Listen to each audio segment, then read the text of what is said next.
What's up guys, my name is Damian Lemar Hudson. I'm an artist, but a musician first. I play multiple instruments, mainly piano. I've written several musicals and several albums along the way of my career, and piano is that universal instrument that has really guided me. I'm classically trained in the voice. I studied musical theater at the University of Arizona, Bachelor of Fine Arts. Picked up a lot of tools there and skills. Shout outs to Monty and Marcia for taking my voice to the next level. Yeah, besides that, I had a band when I was in New York. I lived in New York for 5 years. We played alternative blues. I played piano and drums in that band. Outside of that, in college, I did like a lot of electronic music, and I found myself in a solo environment creating experimental hip-hop, mainly using my keyboard to guide me along the way with Logic Pro. Along that time, that's the same moment that I met Logic through the internet.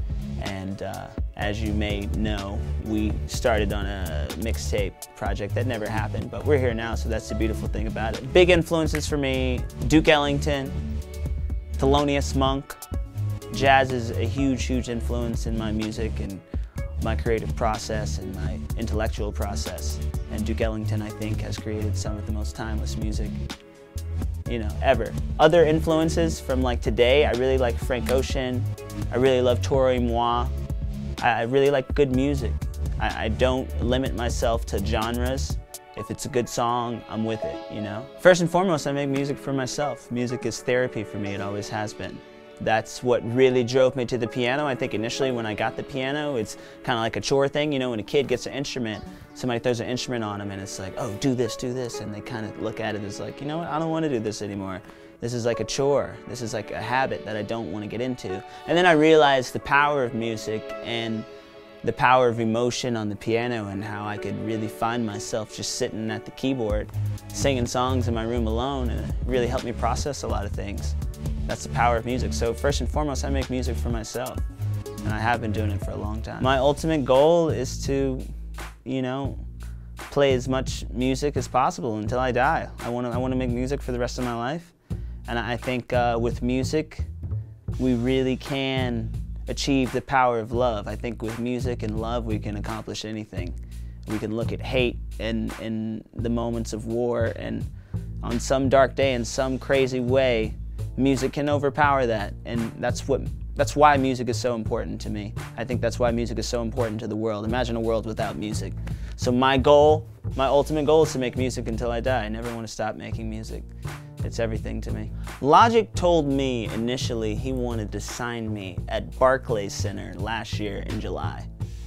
He kind of just threw it on the table. It was like, hey man, I think you're dope. I want you to come to my show, hang out backstage, I want to talk to you about something. I didn't know what he wanted to talk about. So I showed up to the show was fucking banging, and then I go backstage at Barclays Center and like walk through the whole thing, and I'm in the dressing room, or the locker room, whatever you want to call it, and he pulls me on the side one-on-one and he's like, one, I want you to come to California this fall and work on my new album. I'm doing a new album, he told me the concept.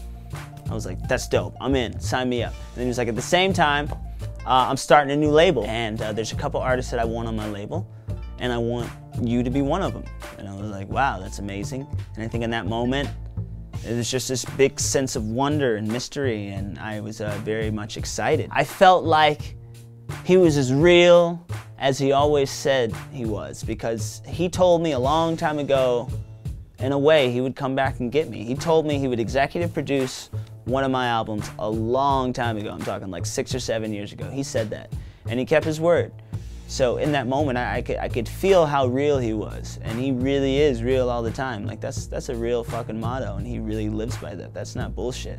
He didn't have to come back and get me, but he did. When I put the pen to the paper, internally, it made me feel okay. Internally, it made me feel safe. When I put that pen on that Elysium signature, on that contract, it made me realize that I can breathe and know that I really can make music for the rest of my life. And this is real. This dream is a real thing now. You can actually live for making music. You don't have to work anymore. You can only do what you love, and when you do what you love, you're not really working. You know, you're just working on yourself, and that's not really work. That's just living life.